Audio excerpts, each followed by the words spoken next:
5 months after Lungu's death, PF's messaging shifts. What's really behind it? Good day, viewers. Welcome to another edition of the InspirAfrica official. I'm Nakash. It's been quite a week here, hasn't it? The rains are coming, the political temperature is rising, and as we approach the end of this year, Zambia finds itself still grappling with unfinished business. Tone shifts, more serious, lean forward. Today's lead story takes us into the heart of a political mystery that has captivated and confounded the nation for 5 long months. Voice drops, cinematic language begins. Picture this. A former president dies far from home in a South African hospital. His body lies cold in a Johannesburg morgue while the nation he once led descends into political warfare over where and how he should be buried. In June, his party stood defiant. "The state will not touch our father's remains," they declared with fire in their voices. They boycotted government funeral arrangements. They held their own memorial. They vowed, "No politics until our father is laid to rest." But then, something changed. 5 months later, the same voices that swore never to surrender their leader to the state are now begging that very state to take him, to bury him, to end this nightmare. What happened in those 5 months? What forces shifted the ground beneath the Patriotic Front's feet? Was this grief turning into calculation? Loyalty transforming into strategy? Did public sympathy curdle into fatigue? Did political capital extracted from death finally run dry? And most crucially, was this about honoring a fallen leader, or was it always about something else entirely? When a political party changes its story about burying its own founder, what does that tell us about the corpse they're really trying to bury? Their past, their unity, or their past, their unity, or their future? Subscribe for more in-depth political analysis and breaking stories from across Africa. The revelation came to light just days ago, when Acting Deputy Secretary General Brenda Nyirenda stood before journalists in Lusaka and uttered words that would have been unthinkable 5 months earlier. "Government can engage Lubinda," she said. "We are ready to help them handle the Lungu issue." To understand the magnitude of this shift, we must return to June 5, 2025. That morning, Edgar Lungu, Zambia's 6th president, the man who had led the nation from 2015 to 2021, died at Mediclinic Medforum in Pretoria, South Africa. He was 68 years old. The cause? Cardiac complications following surgery. Within hours, a battle began. Not over legacy, not over policy, but over his body. The Zambian government, led by President Hakainde Hichilema, declared 7 days of national mourning. Flags were lowered to half-mast. Plans were made for a state funeral befitting a former head of state. But the Lungu family and the Patriotic Front had other ideas. They rejected the government's offer outright.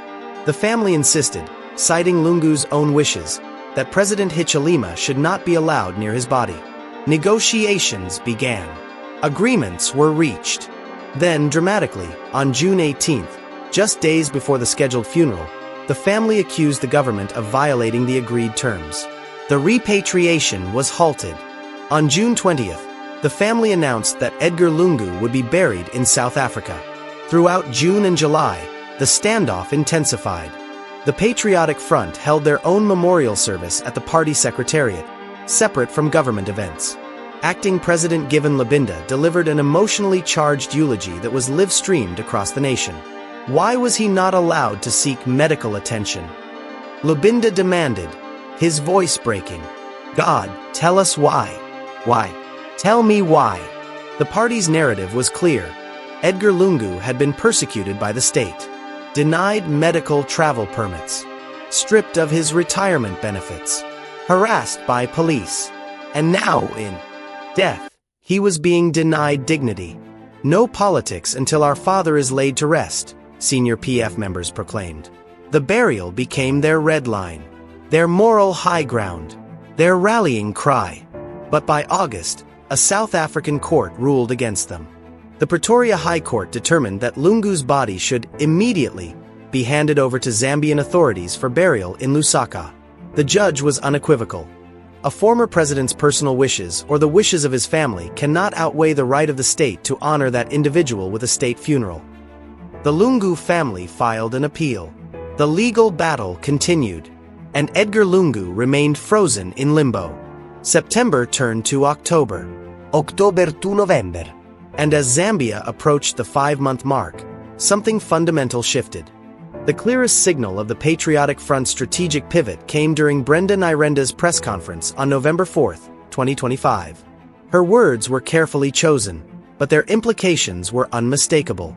Losing a father figure like President Lungu has been hard for us, Nairenda stated, her tone measured. And not laying him to rest until now makes it even more painful. She paused, then added, if government can engage Lubinda, we are ready to help them handle the Lungu issue. The shift in language was striking. What was once our sacred duty had become the Lungu issue. What was once sovereignty and dignity had become a matter requiring government assistance. But Nairenda's statement didn't emerge in a vacuum. It reflected a broader recalibration happening within PF leadership. According to a recent analysis published by the Zambian Observer, the change has been driven by cold political mathematics. The publication noted, PF needs stability to run a credible convention. It cannot enter 2026 trapped in perpetual mourning. The article continued, the messaging also reflects a reality. Political capital derived from grief has limits. 5 months of mortuary custody did not shift national mood in PF's favor. Instead, it created fatigue and even resentment among citizens who expect dignity for former leaders, regardless of politics. The piece quoted a particularly telling online comment from a frustrated Zambian. If you want him buried, release him. You cannot block the burial, then blame government. Even within the party, cracks were showing. Sources who spoke to multiple media outlets revealed growing impatience with the burial saga. One senior PF official, speaking on condition of anonymity, admitted, "We thought this would unite us. Instead, it's paralyzing us. How can we choose a new leader when we're still fighting over the old one's grave?" The shift became even more apparent when considering the movements of Makebi Zulu, the lawyer and member of Parliament who had served as the family's primary spokesperson throughout the burial dispute. In early November, Zulu announced his intention to return to Lusaka, not to continue the legal fight, but to contest the party presidency. His re-entry into Zambian politics was accompanied by a new narrative. In a Facebook post titled Second Independence, Zulu wrote, "Leadership must first heal and then build. It must restore faith in governance, protect citizens' rights, and open opportunity for every community." Notably absent from his message, any mention of continuing the burial standoff.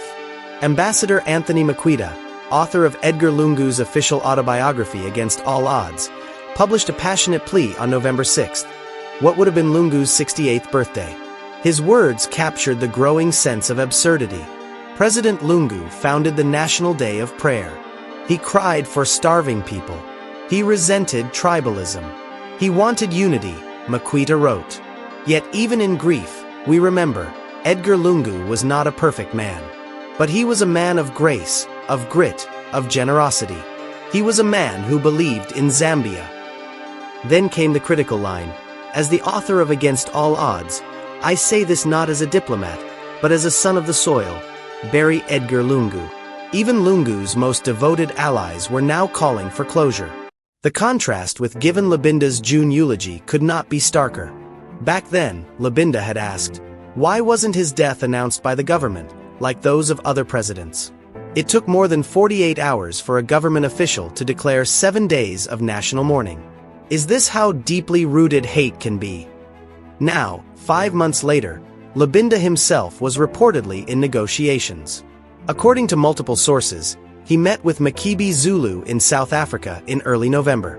The reported discussion? Not burial strategy, but party convention logistics. To understand why the Patriotic Front's messaging has shifted so dramatically, we must examine the convergence of 3 powerful forces: political necessity, public fatigue, and internal party dynamics. First, the political calendar. The PF is scheduled to hold a general conference on November 29, 2025, in Dola. The stakes could not be higher. This isn't merely about choosing a party president. It's about determining whether the Patriotic Front survives as a viable opposition force heading into the 2026 general elections. The party faces a financial crisis. The conference budget is estimated at less than K3 million, approximately 125,000 US dollars. To raise funds, presidential aspirants must each pay K200,000 in nomination fees. Central Committee candidates pay K1,000. But money is only part of the problem. The PF's deeper crisis is legitimacy. As analyst Charles Malupi, the UPND Alliance chairperson, warned in September, the party will disintegrate once it chooses a leader. His prediction wasn't without basis. The PF is fractured into at least three major camps: those loyal to Given Lubinda, those aligned with potential candidate Dr. Chitala Kalufia, and those supporting Makebi Zulu's emerging candidacy. The Institute for Security Studies published a sobering assessment in June, shortly after Lungu's death. The PF, weakened by factionalism since its 2021 electoral defeat, now faces an acute leadership crisis. Internal tussles between the Miles Sampa, Given Lubinda and Robert Shabinga camps will likely intensify as each seeks to assert dominance without Lungu's moderating influence. The analysis continued. The weakening of Zambia's opposition following Lungu's death illustrates the common challenge of charismatic authority, when a movement established around a charismatic leader fragments and loses purpose when that figure is removed. This is where the burial standoff became a strategic liability. Every day that Edgar Lungu remained unburied was another day the party couldn't move forward. Convention planning was paralyzed by the question: how do you elect a new leader while still claiming your old leader deserves justice? Second, public sentiment has shifted dramatically. In June, there was genuine sympathy for the Lungu family. Many Zambians, regardless of political affiliation, felt uncomfortable with the spectacle of a former president's body becoming a political football. But 5 months changes everything. Social media discourse, which initially leaned toward supporting the family's wishes, turned increasingly critical. Comments like, "Even in death, Lungu remains a source of strife," and "the whole debacle shows the Lungu family and PF as the bunch of pathetic peasants that they truly are," began appearing frequently on news sites and social platforms. One particularly cutting comment captured the mood. The former president's body was used by his family and party as a bargaining tool. Sad but true. The fatigue was real. Zambians were ready to move on. And when your political strategy depends on public sympathy, losing that sympathy is catastrophic. Third, the legal battle had reached a dead end. The August ruling by the Pretoria High Court was emphatic and, legal experts suggested, likely to be upheld on appeal. The family's options were narrowing. They could continue fighting and potentially lose everything, including control over the burial arrangements, or they could negotiate from a position of relative strength while they still had some leverage. Adding to the complexity was the emergence of new political calculations around Makebi Zulu's candidacy. Sources close to the PF Secretariat revealed that Zulu's return to Lusaka for the convention was being viewed with suspicion by some party elders. Whispers circulated about a potential Zulu Tasala Lungu ticket, with Edgar Lungu's daughter as running mate.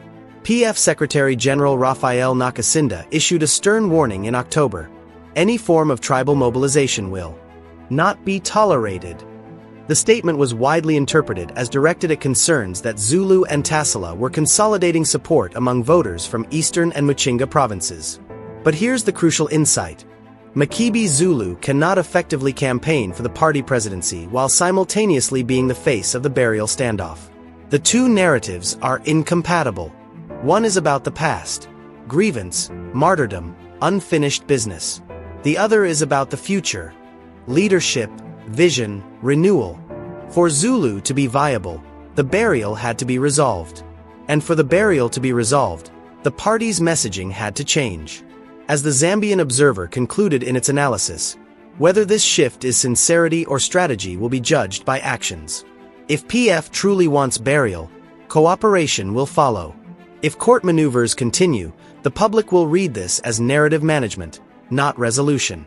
What is clear is this: in Zambian politics, grief travels only so far. Eventually, strategy outruns sentiment. The shift also reveals something deeper about opposition politics in Zambia. The PF's entire post-2021 strategy has been reactive, defined more by what it opposes than what it proposes. The burial standoff fit perfectly into this framework, It was dramatic, emotional, and cast the government as the villain. But reactive politics has limits. You can't win elections by being angry. You can't build coalitions by dwelling on grievances. At some point, voters want to know, what comes next? The PF's messaging shift on the burial is, in essence, an acknowledgement of this reality. The party is attempting, however awkwardly, to transition from opposition through obstruction to opposition through alternative vision. Whether they succeed remains to be seen. So where does this leave us? Edgar Lungu, the man who rose from humble beginnings in Chimwemwa to become Zambia's 6th president, remains in a freezer in South Africa. 5 months after his death, he is still caught between competing visions of dignity, politics, and national interest. His party, the Patriotic Front, stands at a crossroads. The messaging shift we've documented today, from never surrender to government please help, is either a pragmatic pivot toward resolution or a cynical repositioning ahead of a crucial party convention. Time will tell which interpretation is correct. What is certain is this: the Zambian public is watching. And they're tired. They're tired of the drama. Tired of the delays. Tired of watching what should be a solemn matter of national dignity devolve into political theater. As Ambassador Makebi wrote, "Let the dead bury the dead. I am a living man. I have work to do." Perhaps that sentiment, moving from the past toward the future, is what Zambia needs most right now. Not forgetting Edgar Lungu's legacy, but allowing it to rest. Not abandoning principles, but recognizing when principle becomes paralysis. The next few weeks will be crucial. The PF's November 29th convention will reveal whether this messaging shift was strategic repositioning or genuine compromise. Makebi Zulu's return to Lusaka will test whether the party can unite behind new leadership or will fracture further into competing factions. And somewhere in South Africa, a decision will eventually be made about where and how Edgar Lungu will finally be laid to rest. This is a story that reminds us that in African politics, even death doesn't end the game. It just changes the players and the stakes. Thank you for watching today's edition of the InspirAfrica Official. This has been a complex story with many moving parts, and we've tried to present it fairly and comprehensively. We know that many of you have strong feelings about Edgar Lungu, about the Patriotic Front, about the current government, and about what this all means for Zambia's future. We want to hear from you. Drop your thoughts in the comments below. Do you think the PF's messaging shift is genuine or strategic? Do you believe Edgar Lungu should be buried in Zambia or South Africa? And what does this entire saga say about the state of Zambian politics? We'll be back tomorrow with more news, more analysis, and more of the stories that matter across the African continent. Until then, stay informed, stay engaged, and stay blessed. This is Nakash, signing off.